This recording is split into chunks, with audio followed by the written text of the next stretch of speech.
The ominous aura of that monster has indeed begun to fade. The effects of the Sigil of Permission last but a short time.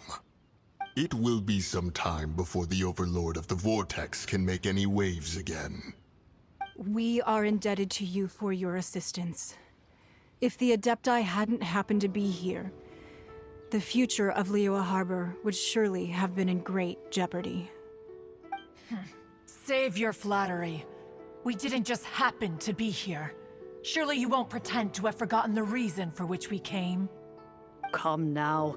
There's no need for such harsh words, Cloud Retainer. I've heard that when Ningguang began learning to do business, she had already started setting aside part of her then limited income in preparation for building the Jade Chamber. At first, it was only the size of a small room, but with continued expansion, it has become the palace that lies before you now. It is a testament to Ningguang's entire life, both as a businesswoman and as the backbone of the Liyue Qixing. Seeing the Jade Chamber destroyed in the defense of Liyue means much to her. To me, such cooperation and sacrifice deserves at least some recognition, don't you agree? Well, I was really hoping you would say that such sacrifice could at least be used as some leverage in our negotiations. Thank you all for hearing me out. We know very well why the Adepti came here today. But please forgive us. We cannot yield to your wishes. Oh? 3,700 years. According to our records, the Adepti signed a contract with Rex Lapis to protect Liyue 3,700 years ago. Even to this very day, Liyue and its lands have stood the test of time, immovable as stone, just as it was thousands of years before. This is truly no small feat. But that does not mean that the Liyue of today is the same city as it was all those years ago. Do not merely cast your protective gaze upon the land. Instead, focus your sights on our city and each of the citizens that dwell within it. Are you questioning our means of protecting Liyue? I mean no offense. I simply hope that our Adepti forebears would see Liyue in a new light. Forebearers, you say? One doubts you would be fit to be part of such a lineage. This morning, Rex Lapis appeared to me in a dream. What? In the dream, I yearned to tell him that we Qixing, though mortal, are equally bound to the contract.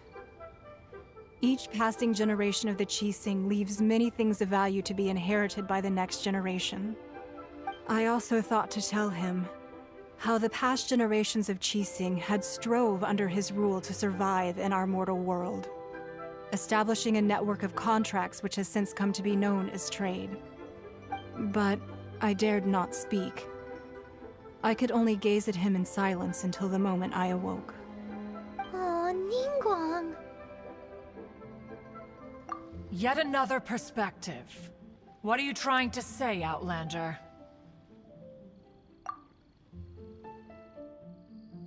Right! That's something that happened in Mondstadt.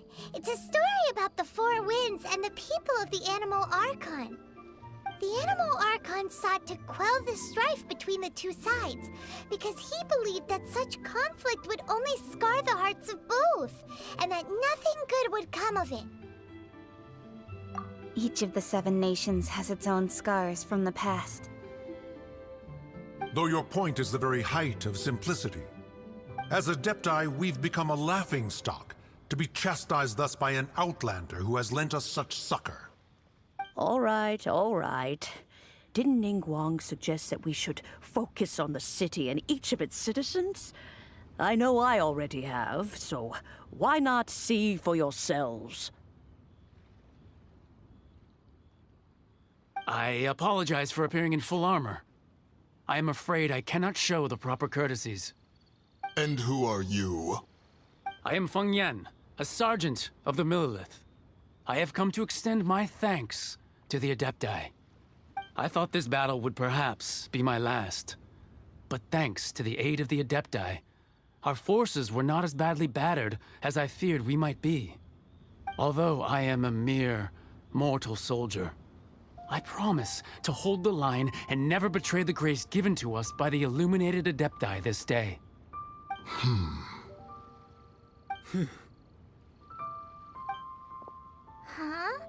Why does everyone look so down?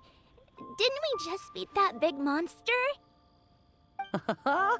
Weren't you frightened, dear? It was quite the predicament. I wasn't afraid. All the strong Millilith guards were there, and those powerful heroes with their visions were there. Everyone was there. When danger is near, everyone always protects me. And the rest of the time, they make fun toys and tasty snacks and loads of things that make the harbor so pretty. Thanks for protecting Liyue Harbor. Please come visit us for the next lantern rite. Unfortunately, we wouldn't be able to participate. Huh? Because we are Adepti. Oh, okay.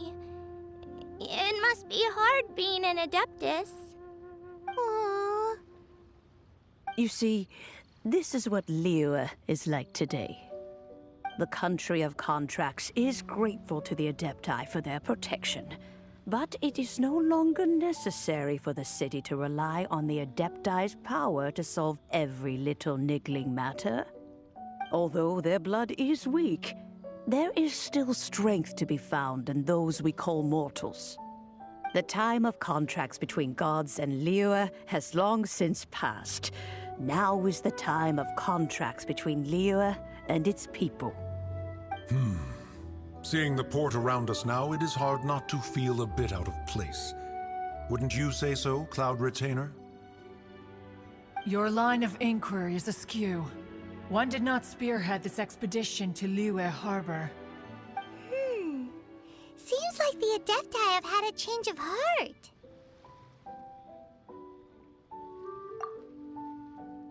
Let us return now. Eager to leave, Conqueror of Demons. Yes, one understands what the Conqueror of Demons means. The city of Liyue has changed much after our long separation. One fears that by the time one finally grasps the new contracts of Liyue, you humans would have once again changed the place beyond recognition. Fair enough. Away we shall, and return whence we came.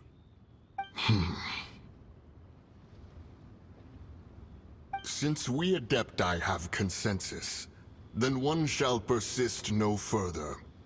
But how will we ensure that the Liyue Qixing will not simply exploit their power once we depart? In my view, that is still a thing to be guarded against. All right, Mooncarver, you needn't worry.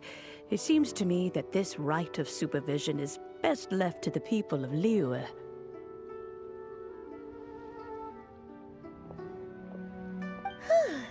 Looks like the conflict between humans and Adepti was avoided. All's well that ends well, huh? Oh, right! It's nice that we've got peace and all, but we're forgetting one thing. Child wanted to unleash the god so he could lure Rex Lapis out. But we were able to handle the Overlord of the Vortex on our own, so Rex Lapis never showed up. Oh, and speaking of that, don't we still need to get to the bottom of that Archon's death, too?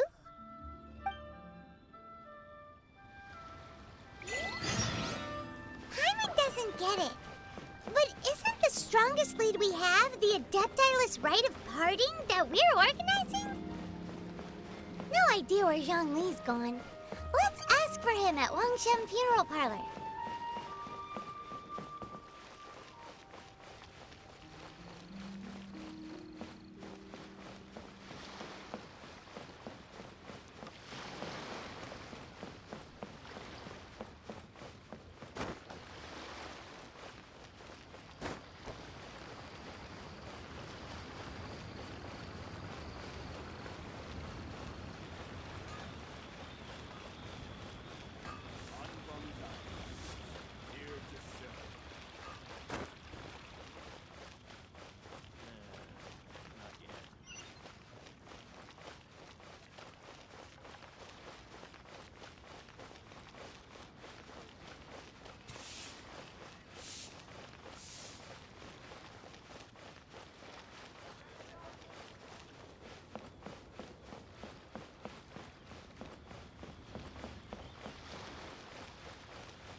Is there anything I can do for you two?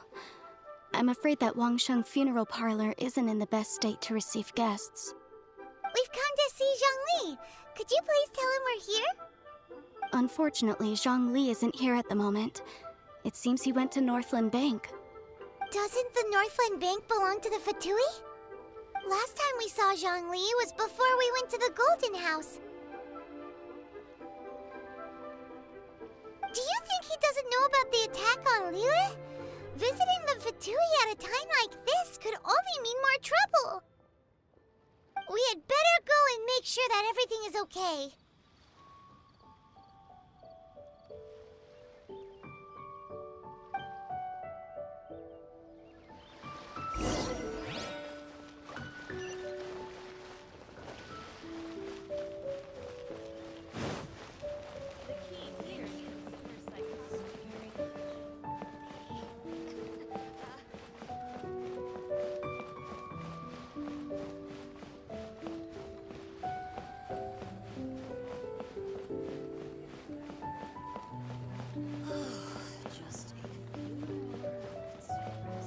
What should I put in my letter?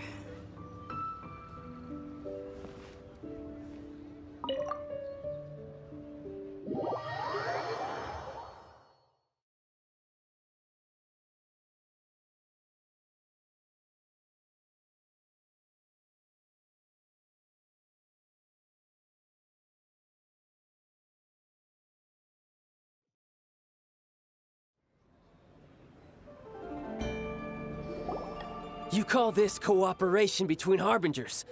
Cooperation involves communication, you know. Don't take it to heart, child.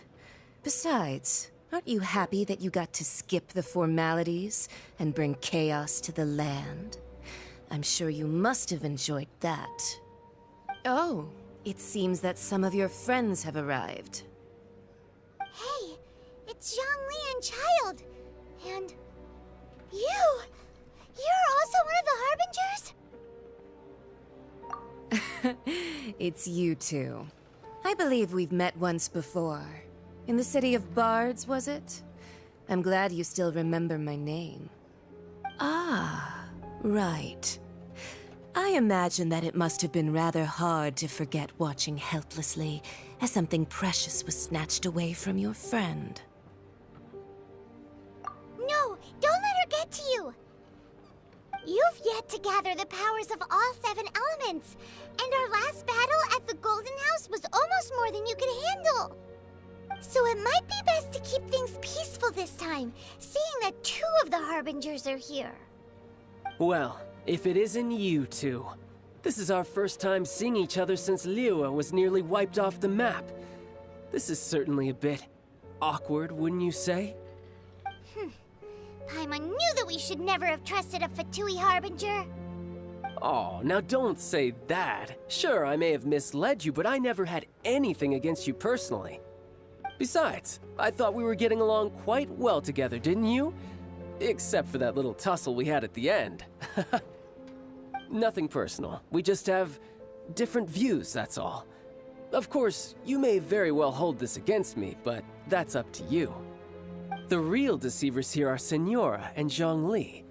Curse them for leading me on. So actually, I think... Stop wasting time, child. There'll be plenty of time to chat once I'm through here. You remember the agreement, Morax. Now, if you would be so kind. The Gnosis, please.